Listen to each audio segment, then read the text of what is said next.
What if the way you teach and care for young children could change the world? Welcome to Reimagine Childhood, brought to you by the Early Childhood Christian Network, helping you grow as an educator, leader, and follower of Jesus. Early childhood is a sacred season where hearts are shaped, faith begins to grow, and lifelong learning takes root. We believe teaching young children is more than a job, it's a calling. That's why each episode is filled with practical strategies, real stories, and faith-based encouragement to help you create joyful, meaningful learning experiences in your classroom and beyond. Let's reimagine what's possible in early childhood together. I'm your host, Monica Healer, and I'm so glad you're here. Today's guest is Mary Ann Bradberry. Many of y'all know and love her. She brings many years of experience in Christian education for children to every conversation. She is an advocate for children's rights to play and to experience the world according to God's design.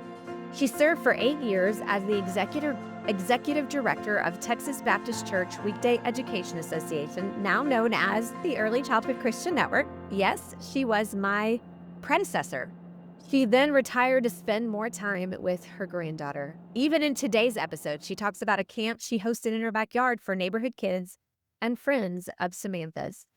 She teaches a mixed-age Sunday school class at her church for children ages kindergarten to second grade. She holds degrees, has spent time as an editor-in-chief in the childhood publishing department at Lifeway Christian Resources, and served as a preschool and children's minister at churches in Texas and Oklahoma. Her favorite title is Grammy, but she is passionate about whole child development and children experiencing God through nature. You will love this conversation today. We talk about the battle going on for our children's hearts and minds. Many of us have seen the quote in recent years, "Whoever wants this generation most will get it." Where are we in that? Christian educators and preschool ministry leaders, advocates for young children and families. Are we stepping into a battle for souls? Or are we just going about business as usual, hoping for the best? Listen in to this conversation with Mary Ann and then armor up. Our victory is sure, but the battle is at our doorstep, and God is asking us to step up. Will you join us? Mary Ann, I'm so glad to have you back on the podcast today. Well, I am so glad to be here. Thank you for asking me to be able to share with you and your group.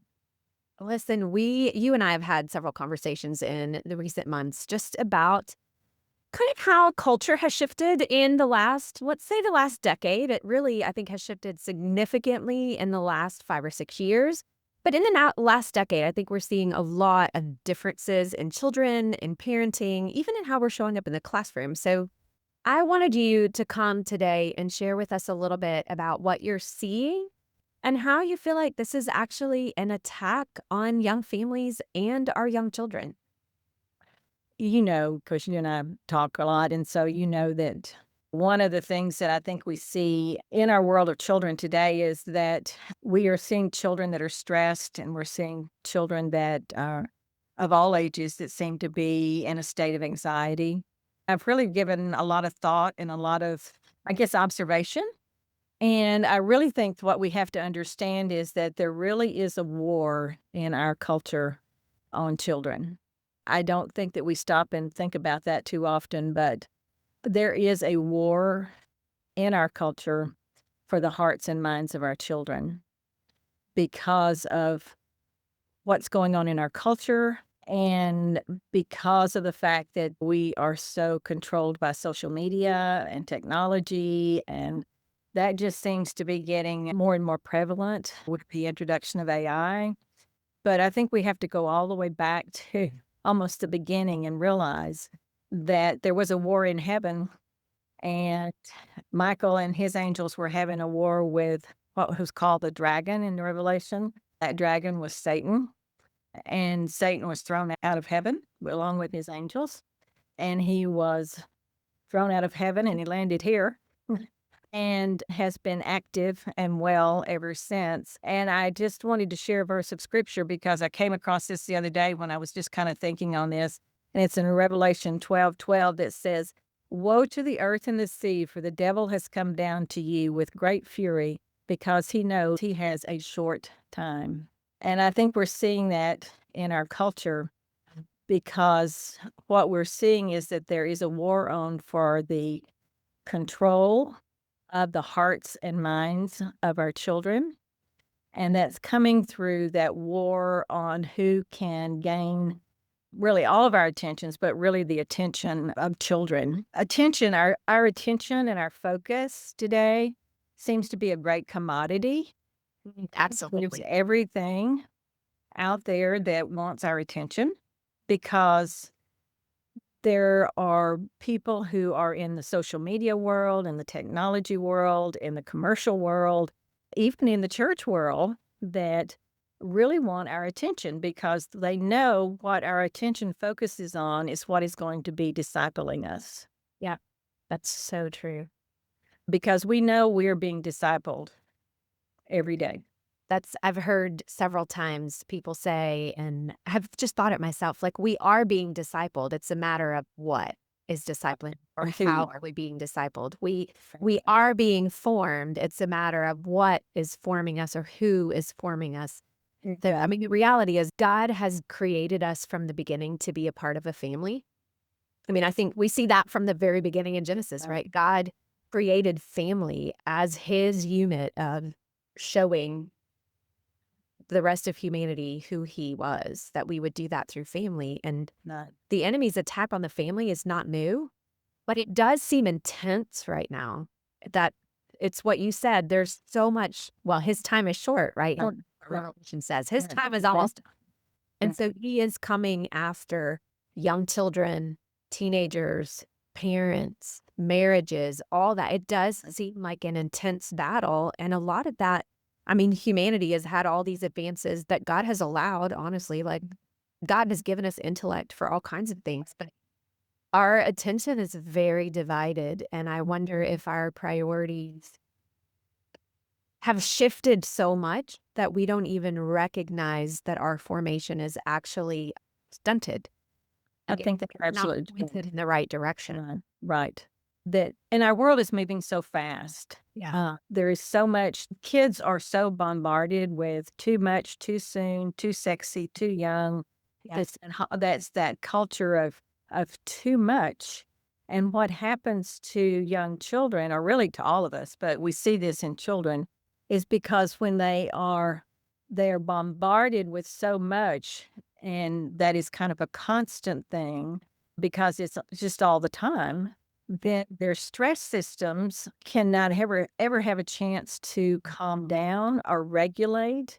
Right. And what some researchers are finding, which I think this is very interesting, that they have been finding that the amygdalas in our brains and in the brains of young children are getting larger. Wow. Because they're almost in a constant state of having to be hyper alert or hyper vigilant.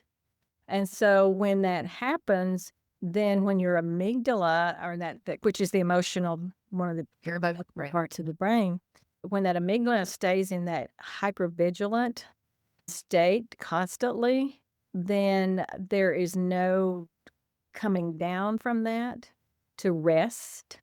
And so we have children who almost stay constantly in a state of stress. The other thing that I don't think we really stop and think about is that stress is accumulative. Oh, absolutely. Yeah. So what they experience as infants, then they just keep experiencing stress as a 1-year-old, a 2-year-old, 3-year-old, 4-year-old, 5-year-old, on down the line. And I think that's when they get to be teenagers, we really see, or preteens or elementary age even, you see that accumulative stress. Yeah. And it's to the point then that they just stay in that constant hypervigilant state. And so when they're in that kind of state, then you're going to see those behaviors that we so-called want to manage. And there's really not a way to manage that type of behavior. You have to start to understand it and create environment and create conditions under which they can experience less stress. So talk a little bit about what you think causes the most stress in our young children, like birth to kindergarten, preschoolers. Busyness. Oh, I have to share a book with you. I was going to do it too. The Busy Life of Ernestine Buckmeister. It's a book. That sounds Great book. fun. I just happened to think about it because we used it last week with the kids that I had. But it's all about this little girl that's overscheduled. Her schedule is full every day with an activity after school. She's in, I don't know if she's in kindergarten or anyway, kindergarten, first grade probably. And she has a schedule every day, but she walks by and see this little boy playing, and all she wants to do is play. She can't because she has something every day after school. And so she finally kind of has enough of it. And one day she leaves her nanny because she has a nanny because mom and dad have to rush off to work every day. Oh, wow. So her nanny can't find her. And she finally finds her playing with this little boy. And anyway, it has a good ending because then the parents realize that's not what she needs. And so they back off Yeah. and involve her in less activities. But I think that's what we're seeing, where kids today are overwhelmed with too much information. They seem to have to be busy all the time, even our young children. In weekday programs, you probably have parents who pick up their kids from a weekday program and then take them to a sport in the afternoon or take them to a ballet lesson or something. They do not ever have an opportunity to just be a kid. Yeah. So what we're seeing is that we're seeing not just necessarily rewiring of childhood, as Jonathan Haidt says, but we're seeing a destruction of childhood. We're taking it away. We're taking childhood away from children. And when you take away that natural, the way God created them to play, explore, discover, to wonder at his world, when we take that away from children, we're taking away their natural inclinations, their natural bent that God has given them. And of course, that's going to create a sense of stress. Oh, absolutely. We're stepping outside of God's design. It's intended to be like that's God's signal to us that we're out of line. That we're out of alignment with him. Exactly. It's when we feel that discomfort, that really is Absolutely. God's design in us to Exactly. I am out of alignment with God right now. I think with young children, what you said just now about we're taking wonder and discovery, and it just made me think like wonder doesn't happen in a hurry. No, You can't wonder fast. no, you cannot. It doesn't, even for us as adults, like I can't wonder about a topic and be done in 30 seconds and move on to the next thing. There's not time for my brain to process, for me to think, to connect different parts of what I already know, which is what we know. That's how learning happens is we have a context, we connect different pieces to what we already know and then grow in our knowledge. But if we're trying to rush kids from one thing to another, to another, to another, whether that's from school to sports, to dance, to church, to play dates, to swim lessons, to all the things that we like, there's nothing wrong with any of those things individually. It's fine to play a sport. It's fine to do dance. It's great to go to church. It's great to have play dates. It's just that we're rushing from one thing to the next, to the next, to the next, to the next, that there's never time to truly wonder about something, which I think then also impacts our creativity. Like we're able to problem solve because we haven't had time to Well, it affects how how that and problem solve. well, and you're right, and it affects the critical thinking, the development of critical thinking skills. Because if kids don't have time to do just what you said, they're not going to be able to develop those critical thinking skills, which are so important in today's world, because they don't ever have that opportunity just to slow down and be quiet. One of the most interesting things in these camps that I do, it's kind of blown me away, is that we begin every day with just a time of being quiet. We call it our journaling time. And the 4-year-olds can just draw, or they have a journal, they have a book, and we sit quietly for about 5 to 10 minutes and either have them write or draw something that they're really looking at, and it has to just be that one thing. They have to focus on that one thing. This past week, I had them to close their eyes and to just think about what they were hearing. Yeah. And they loved it. Every day they would say, "Are we doing our journal now?" Yeah. And so that really brought home to me the fact that kids want time just to be quiet. And we're not integrating that into too many activities or too many programs that I know about. Even in our weekday programs or our church programs, it's one thing after another. Let's move them here. Let's go here. Let's do here. Let's do this. We got to do this. We got to do that. Was thinking that even in our weekday programs, like we have these little 20 or 30-minute slots where we're like, okay, let's do this. Timer, let's do this. Timer, let's do this.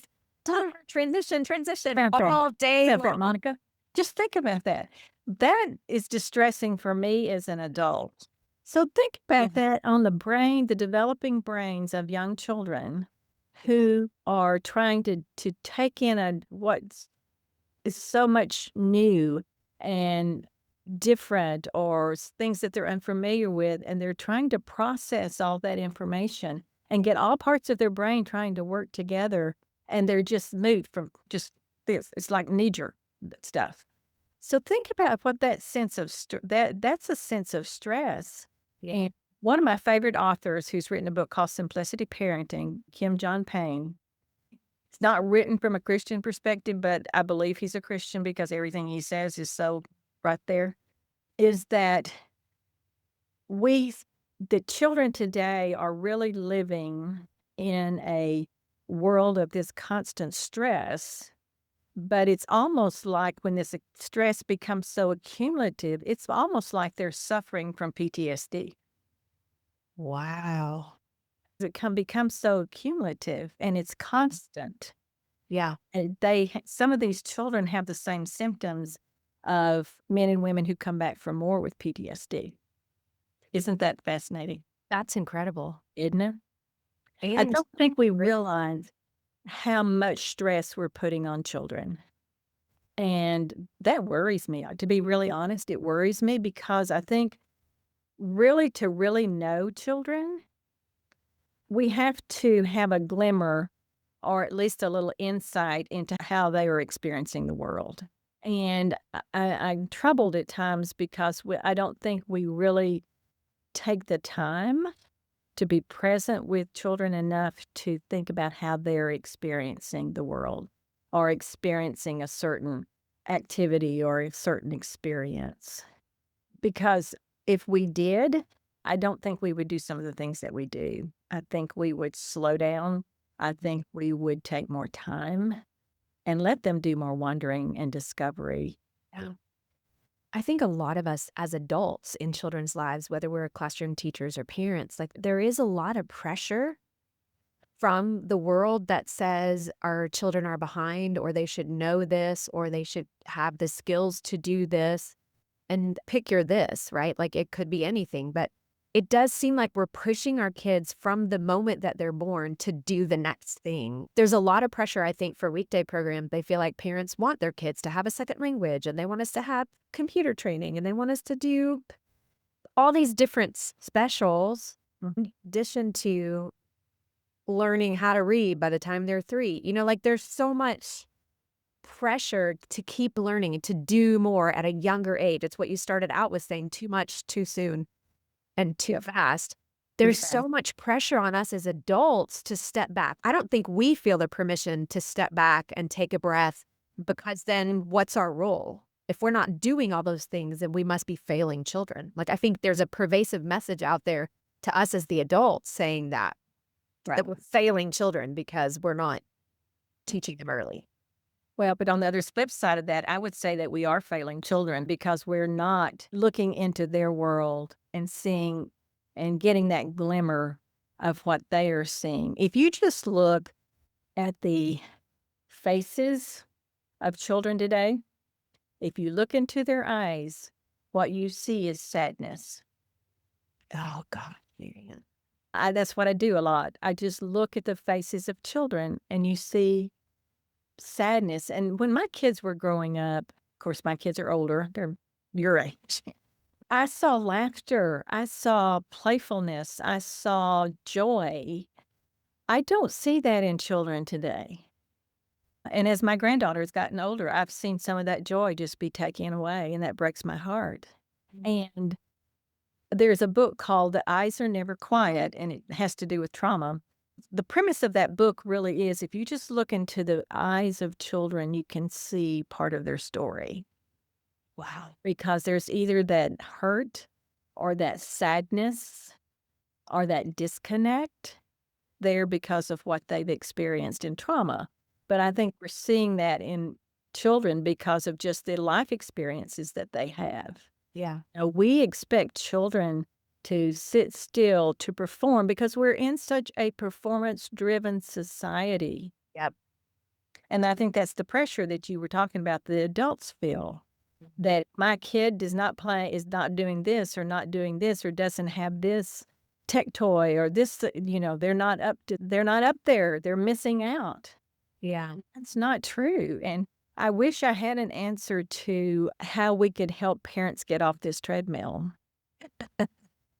But I don't. Be one of my questions. We have the opportunity to do something different within our programs so that at least while children are with us, and whatever that looks like, if they're with you 3 mornings a week, 3 afternoons a week, whatever that looks like, or a full 5 days, full time, the hours that we have them can be different in their lives. And even small chunks of different make a difference in their formation because, like we said, children are, all of us, we are being formed moment by moment by moment. So anything that we can do, even for short amounts of time, is beneficial. So let's start there. What can we do in our weekday programs to ease the hurry, Okay. to reduce the stress, and really support their God-designed development? Well, I think, first of all, we have to realize that we have to prioritize that human connection, that connection with the children, first of all. And the connection with the parents then is also very important. But because of the world that we're living in, children are being exposed to, and this just blows my mind. Just kind of take it off a different tangent, but I was just reading the other day about all of these AI-infused toys that are being marketed to young children as young as 3. And these chatbots these kids are becoming attached to chatbots because they can talk to chatbots, this toy, just like Responding. responding. Yeah. Oh, That breaks the heart. oh, it's awful. But that's happening. So Mm. I think we're going to have to be even more diligent about making sure that we are connecting with these children on a very human level. We have got to reach their hearts because if we go back to this war on children for their attention, because we know that's what's going to shape their hearts and their minds, we know how important it is for connecting to that heart because that's where the seed for the spiritual growth, for them understanding and feeling the love of us, and then the love of Christ. Yeah. So we have got to, I think, step back and realize that really should be the most important part of our day is how are you going to connect? I had this little 5-year-old last week. I was playing a game with him, and he had asked me because I waited for him. He was playing, and he said, "Would you play with me?" Yeah. Child asks you to play with them, please play with them. So Yes. please, because they're saying, I want this connection with you. Yeah. And so we were playing this he set it up, he invented it and invited me in. So we were playing, and then when he got through, he looked at me and he said, "Why do you do this?" Oh. And I said, "You mean, why do I do this camp?" He said, "Yeah." I said, "Why do you do this?" I said, "Because I like being with children." And he said, "Or do you do it because you want us to like you?" Oh. That's And I thought, interesting. that's his way of saying, you are telling me that you like me. Yeah. It made me cry, really. I thought, that's what kids are so in tune, or they're so hungry for people to show them that they're seen and heard and loved. Well, I mean, that's our core need from the time we're born. Totally. We are Exactly. looking for someone to Right. see us, to know us, and love us. That's God has designed us that way. Exactly. And then No, he sets us on earth with other people to meet a part of that need, right? People are a way that he meets that need within us Right. to be seen and Right. known and loved. So I came across a quote just yesterday, that came and it said, I thought I have to share this today because I think this answers what we're talking about. It says, researchers found adults who play with children become more emphatic, more engaged, more interactive, more patient, and more collaborative. Wow. Isn't that beautiful? It was from a research study that an organization did. But just think if the teachers played more with the children instead of standing on the sideline. So first of all, I would say that we've got to prioritize that whole idea of human connection and relax a little bit. Don't worry so much about, and I know going back to what you said about parents, but I think part of it too is if we do more of these type of things where we relax, we let go, we let children have a little bit more of say so in the curriculum, or it's more like child-led play where they have more choices, they have more opportunities to express what they're thinking or feeling or what they want to do. As some kids say, and kids have told me, well, we never get to do what we want to do. Somebody is always directing everything. Exactly. That Directly. is really a part of what you said earlier that prevents critical thought because they're never allowed to think critically. Exactly. And we got into a whole discussion last week, which is really, I thought was really funny. Every teacher on the face of the earth probably knows the statement about not just a drop, not a lot when it comes to using balloon. Yes.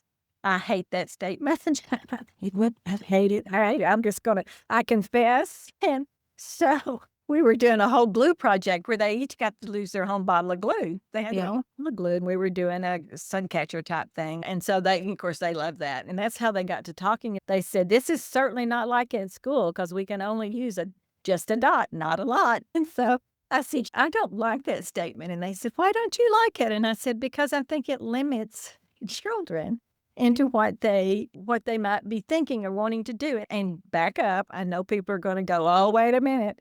But who is more concerned about that? Teachers? Because you don't want the mess, and I understand that. I understand that totally. But sometimes we maybe just have to relax and realize that if you work with children, if you teach children, it's going to be messy. It is. It's going to be messy. It I'm is. sorry. It's just going to be messy. So anyway, I think we've got to let go and let children have a little more freedom and a little more choice than maybe what they've had before. Yeah. So what was our question? I forgot. We got off on other things. I mean, I think you've covered it a little bit. What are practical things we can do in our weekday programs to help children be less stressed, to reduce the stress on them? And I think what you said is right. Like, take a step back from the curriculum, from directing everything, and pause and be with children. Be present with them. Be face to face with them. Play in their midst with them if they invite you in. And prioritize human connection. I think that was a little shocking to me when you were saying there's AI chatbot toys being marketed to 3-year-olds. That's crucial time for relationship development, for developing relationship skills. Monica, I think that's really going to only get worse because Absolutely. No, we kind of let the tech world have an experiment with our kids on all the social media and the cell phones, and that's a whole nother topic. We are just now beginning to see where AI is going to take us. Oh, yeah. I am not anti-tech. No. I think we need to watch how AI is going to impact, because I forget it, how like 40% of teenagers or something like that already use chatbot every day. There's something like statistic like that. Which is awful. Yeah. But that's only going to get worse. And then we start to want to bring AI into our schools, not necessarily maybe I hope not our early childhood programs, but just think about that. And the tech companies are after that attention of our children. They will do anything to get that attention.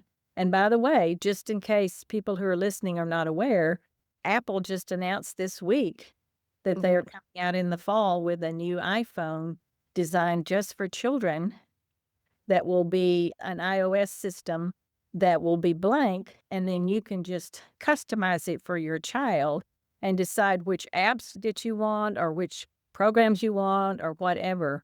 And they're saying it's because we're concerned about children. Don't you believe that?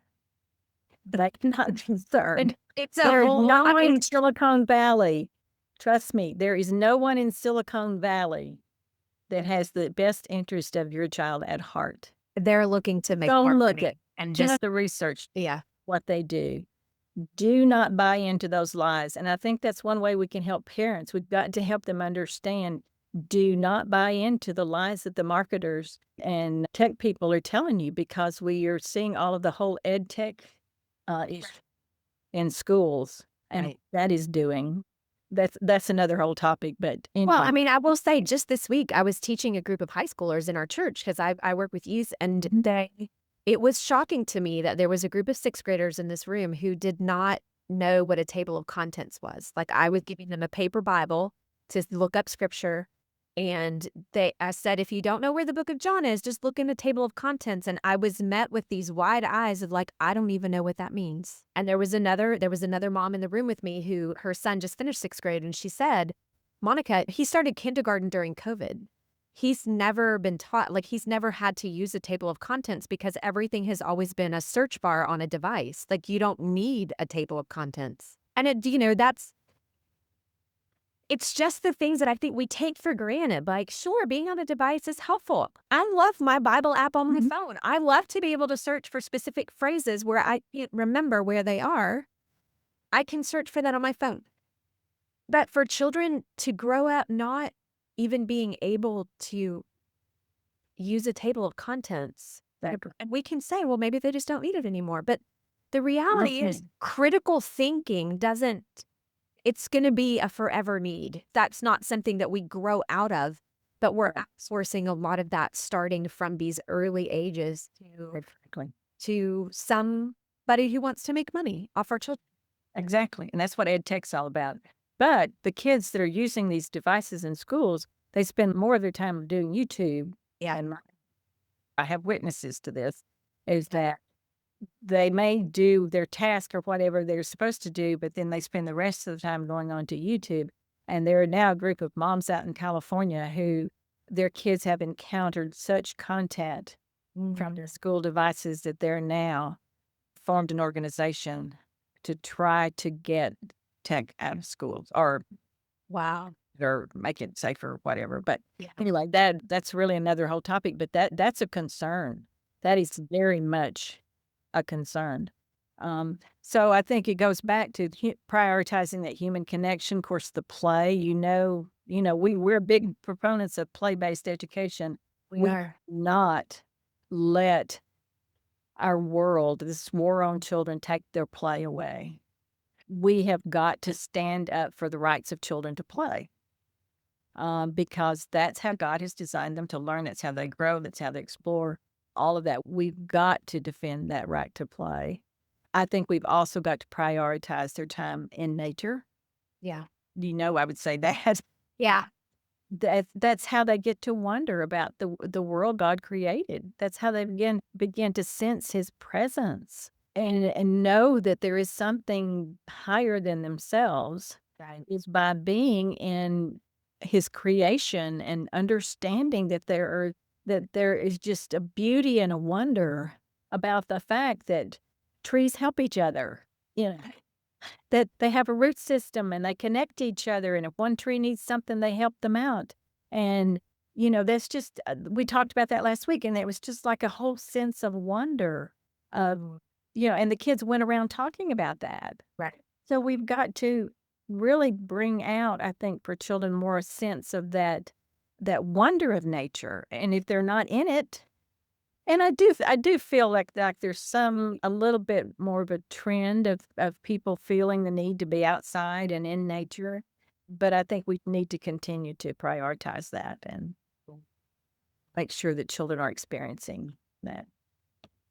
So as we're trying to equip parents, any different advice for a weekday program director or a classroom teacher to help them educate parents, to help parents relax, maybe even in what they're expecting at a preschool? Well, I think that also, I think about this a lot. And like I said, I wish I had some pat answers, but I think it goes back to we've got to make that human connection with them too, because I think parents are hurting. I think they are, like you said, they are stressed. They feel the pressure.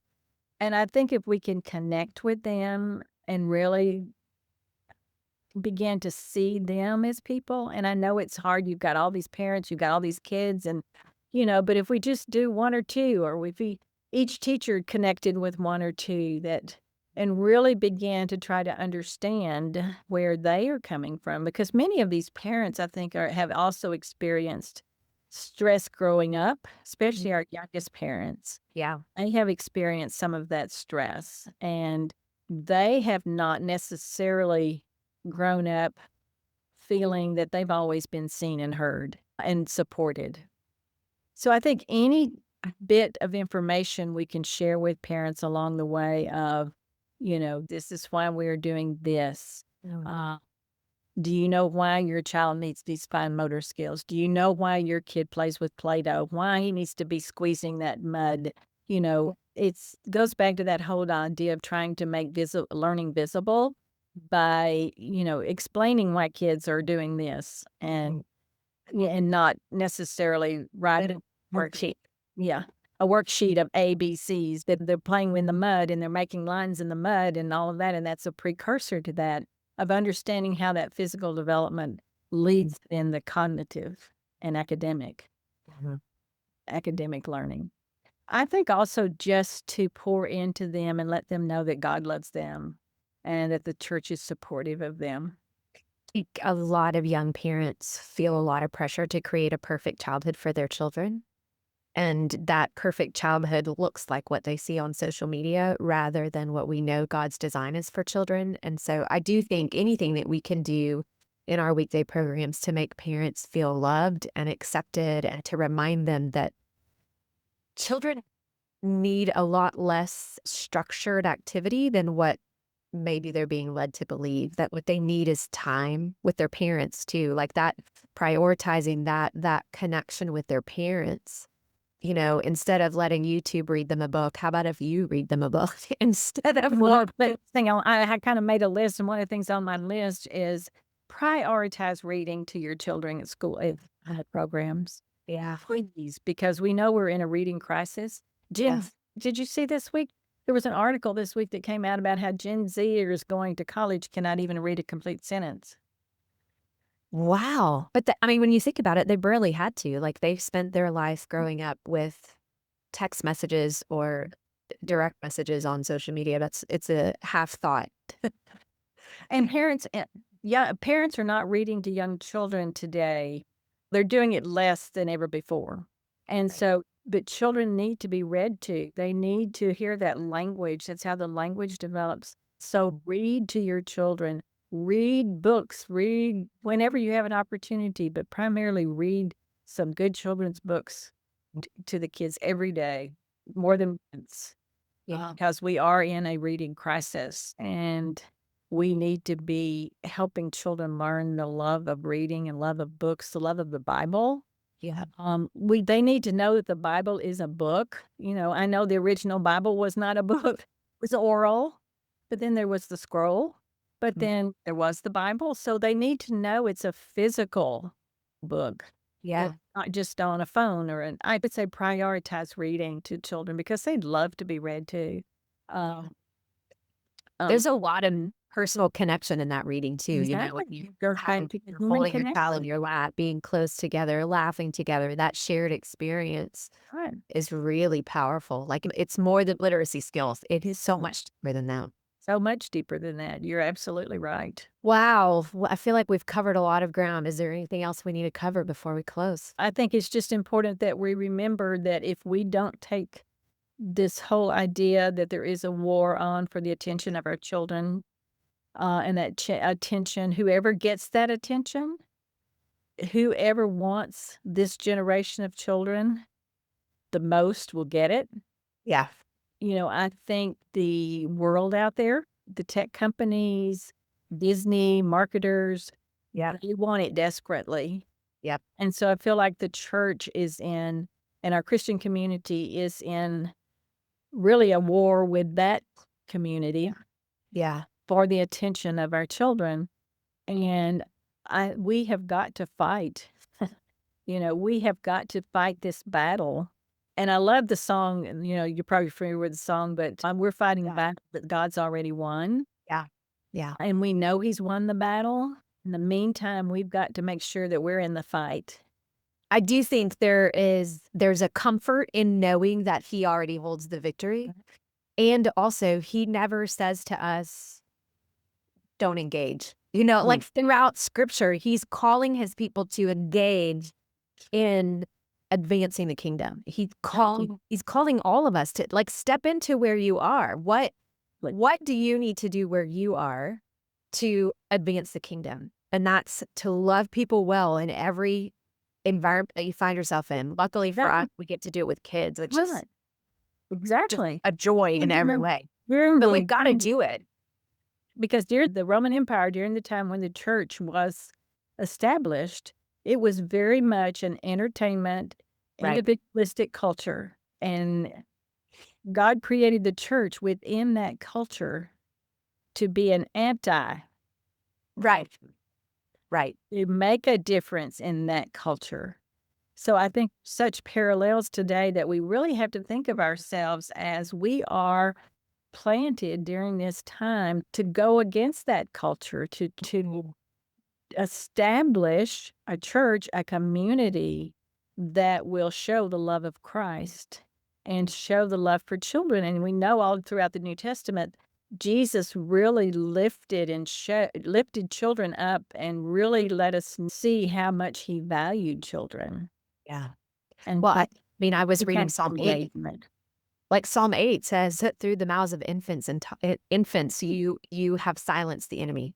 That's a total Monica paraphrase. Like y'all go read Psalm 8 on it. But that's what he said. Like through the praise of infants, he silences the enemy. That's right. There's great value and power within our children, but we've got to protect them because the enemy is out to get them. And the more that we step into that battle and say, no, we are not going to push children. We're going to love them and see them and protect God's design within them. We're going to allow them time to wonder and think and imagine and participate and discover rather than sit and get this done. Now let's go do the next thing. Like there is such, it needs to be our priority is what it needs. It needs to be our priority that we step back and say, how can we protect children's time to be children? Monica, if I were directing a program today, which I'm not, but if I were, I think I would go in as a person who would say, our priority this year is to protect their human connection. We're going to protect their brain development. We know these years are so important in the brain development. We know how important it is for them to have hands-on experiences and to experience the love. So we're going to protect that human connection. We're going to protect their brain development. We're going to protect their play. We're going to protect their need to be in nature and their need to discover all of that. I think I would make it a year of protection. Of being able, we're going to protect their childhood. We're going to spend this year protecting their childhood. I think that's what I would do. Wow, Mary Ann, you've given us a lot to think about and hopefully a few things to shift and maybe just permission to do what we already know is right anyway, rather than think. If more of us began to talk more openly about this war on children for their attention, I think then there would be maybe that less pressure that we would feel to maybe have to do all this other stuff we think we've got to do. And I think it would also maybe lessen the pressure on parents because I've seen in this movement to get ed tech out of schools, to have no free phone schools or no phones in schools, we've seen that be a grassroots movement. Oh, yeah. So why cannot this be a grassroots movement? Let's do it. Let's do it. There are so many nuggets to take with us from this conversation. The interesting juxtaposition for me was that in doing less, planning less, controlling less, we're actually stepping more fully into this battle for children's hearts and minds. We've got to be strong, consistent, human connection for children and for their parents, y'all. We've got to allow children more time to explore, discover, and wonder. It's critical to their development. We need to be the gatekeepers for our children. Mary Ann mentioned after we stopped recording that in ancient times, there were gatekeepers assigned, stationed at the entrances to the tabernacle and later to the temple. They protected the articles of worship inside. They controlled who and what came in and out. We must, y'all, we must rise up and become gatekeepers for young children and encourage their parents to do so as well. We must protect children from influences that undermine God's design for them. Remember, the victory is secure. Scripture says we are more than conquerors through him. The enemy's time is short, and so he's coming with a fury. However, we've got to step into the battle like lots of generations before us have done. Lock arms with the parents in your program, with other teachers, with our community through the Early Childhood Christian Network. This generation needs us to step up. Thanks for spending time with us today on Reimagine Childhood. We hope you walk away with a fresh idea, a little encouragement, and a big reminder that your work with young children truly changes lives. If this episode was helpful, would you take a moment to subscribe? Rate the show in whichever app you listen, and then share this episode with someone who might benefit. Your engagement helps us reach more teachers and caregivers who are shaping the next generation for Jesus. Stay connected with us on Instagram, Facebook, or YouTube, and our website at earlychildhoodchristiannetwork.com. Until next time, keep nurturing wonder, faith, and joy in the children God has placed in your care.